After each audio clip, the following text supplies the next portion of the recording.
সুদর্শন পুরুষ খ্যাত এক বেকুব, বাপ মারা গেছে বোধহয়, বাবার জানাজায় মহিলাদের মতো প্লাজো একটা পরে, মহিলাদের থ্রি পিসের মতো একটা জামা পরে এসে দাঁড়ায়। সালাম ফিরাবে কোন দিকে, দিশেহারা হয়ে গেছে। আরে জানাজা তো আল্লাহর কাছে দোয়া, তো আমি জানাজার নামাজে তো জানলামই না কিছু, দোয়া করব কিভাবে? শুনেছিলাম একটা ঘটনা, বাস্তব ঘটনা, অনেক বছর আগের।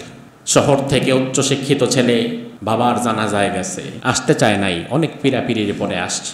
এবার আসার পরে মসজিদের সামনে খোলা মাঠ, সেখানে জানাজার নামাজের জন্য আয়োজন করা হচ্ছে। জানাজার নামাজে কাতার দাঁড়ায় যাচ্ছে, ছেলে এখনো আসে না। ছেলে মসজিদের বারান্দায় চেয়ার নিয়ে বসে আছে।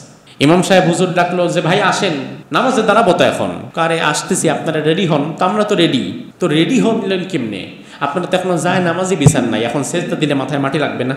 যদিও হাসলেন, বাট জানাজার নামাজে যে সেজদা দেওয়া লাগে না এতটুকুও জানে না এমন মানুষ আছে না নাই? তাহলে তার থেকে আপনি আর কি আশা করেন?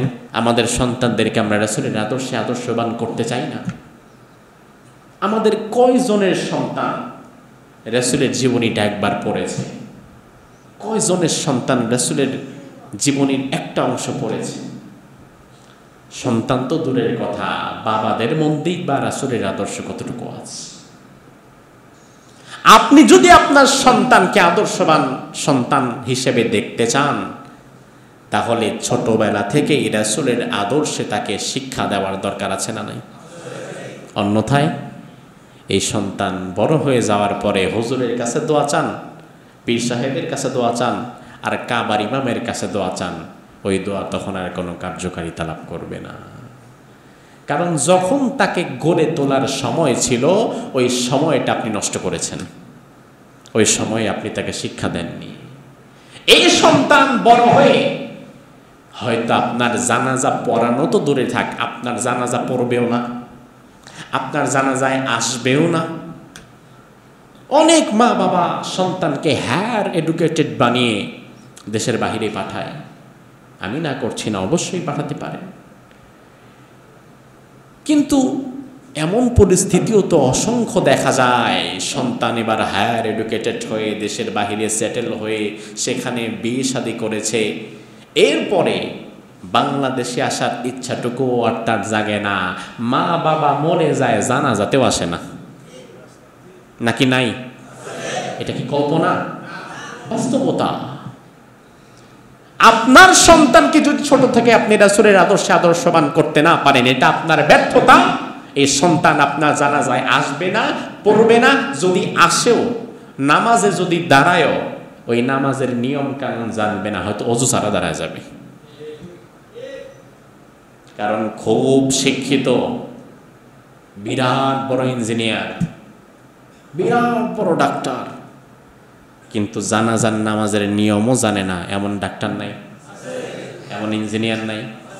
সংখ্যায় কি অনেক কম না বেশি? অনেক বেশি। ওই যে কিছুদিন আগে দেখলাম সুদর্শন পুরুষ খ্যাত এক বেকুব, বাপ মারা গেছে বোধহয়, বাবার জানাজায় মহিলাদের মতো প্লাজো একটা পরে, মহিলাদের থ্রি পিসের মতো একটা জামা পরে এসে দাঁড়ায়। সালাম ফিরাবে কোন দিকে, দিশেহারা হয়ে গেছে। শুনেছিলাম একটা ঘটনা, বাস্তব ঘটনা, অনেক বছর আগের। শহর থেকে উচ্চশিক্ষিত ছেলে বাবার জানাজায় গেছে, আসতে চায় নাই, অনেক পিড়াপিড়ির পরে আসছে। এবার আসার পরে মসজিদের সামনে খোলা মাঠ, সেখানে জানাজার নামাজের জন্য আয়োজন করা হচ্ছে। জানাজার নামাজে কাতার দাঁড়ায় যাচ্ছে, ছেলে এখনো আসে না। ছেলে মসজিদের বারান্দায় চেয়ার নিয়ে বসে আছে। ইমাম সাহেব হুজুর ডাকলো যে ভাই আসেন, নামাজে দাঁড়াবো তো এখন। কারে আসতেছি, আপনারা রেডি হন। তো আমরা তো রেডি। তো রেডি হলেন কেমনে? আপনারা তো এখনো যায় নামাজই বিছান নাই, এখন সেজদা দিলে মাথায় মাটি লাগবে না? যদিও হাসলেন, বাট জানাজার নামাজে যে সেজদা দেওয়া লাগে না এতটুকুও জানে না এমন মানুষ আছে না নাই? তাহলে তার থেকে আপনি আর কি আশা করেন? আরে জানাজা তো আল্লাহর কাছে দোয়া, তো আমি জানাজার নামাজে তো জানলামই না কিছু, দোয়া করব কিভাবে?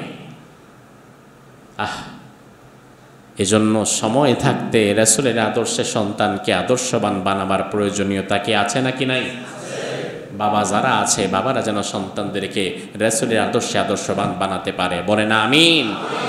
তো আনাস বলে 10 বছরের রাসূল আমাকে কোনোদিন আনাস এইভাবেও বলে নাই, আনাস এটা কেন করলা, এটা তো ঠিক হয়নি, এটাও বলে নাই, এটা কেন করলা না এটা না করতে বলেছিলাম, এতটুকুও বলেনি। বরং এমন হয়েছে আমাকে রাসূল পাঠিয়েছে, আনাস তুমি আমার জুব্বাটা নিয়ে আসো, আমাকে একটু জরুরি কাজে বের হতে হবে। রাসূল তখন মদিনার প্রেসিডেন্ট, পয়গম্বর, নবী, প্রেসিডেন্ট, সেনাপ্রধান সব রাসূল একসাথে। কারণ রাসূল যখন জীবিত ছিলেন জিহাদের ময়দানে কমান্ডার ইন চিফ রাসূল, রাষ্ট্রপতি রাসূল, নবী রাসূল, এট এ টাইম রাসূল 9 জন বিবির ঘর করেছেন, 9 জন বিবির স্বামী রাসূল, সাহাবায়ে কেরামের একমাত্র আদর্শ রাসূল। এত ব্যস্ততা, তাহলে আপনার আমার অবস্থান এবং ব্যস্ততা কি রাসূলের চাইতে কম না বেশি? বেশি কয় কে? কম না বেশি? আপনি তুমি একটা সংসার চালায় হতাশ, আর রাসূল 11 জন বিবির মধ্যে 9 জন একই সময় জীবিত ছিলেন, 9 জনের ঘর করেছেন, লক্ষ লক্ষ সাহাবায়ে কেরাম, মদিনার দায়িত্ব, জিহাদের ময়দানের দায়িত্ব, সব কিছু একসাথে। তাহলে আমাদের চাইতে স্বাভাবিকত রাসূলের মেজাজ বেশি খারাপ থাকার কথা না? স্বাভাবিক কথা তো এটাই। কিন্তু দেখেন রাসূলের ব্যবহার এতটা চমৎকার। আনাস বলে আমাকে পাঠিয়েছে, যাও জামাটা নিয়ে আসো, আমাকে একটু দ্রুত বের হতে হবে। আনাস বলে আমি বাচ্চা মানুষ, 7-8 বছরের বাচ্চার ম্যাচুরিটি কতটা আর থাকবে। আমি বের হয়েছি, জামা আনতেই বের হয়েছি, কিন্তু বের হওয়ার পর দেখলাম বাহিরে আবার কিছু বাচ্চা খেলাধুলা করছে। তা আমার তো ভাল লেগে গেছে, আমি একটু দাঁড়ায় গেছি, আরে দেখি কেমনে খেলে। এই দেখতে দেখতে রাসূল যে আমাকে জামা আনতে বলছে আমি এটা ভুলেই গেছি, আমার আর খেয়ালই নাই, দিন দুনিয়ার কোনো খেয়াল আর আমার নাই। অনেকটা সময় পরে আমি দেখলাম আমার কাঁধে কে যেন হাত দিচ্ছে।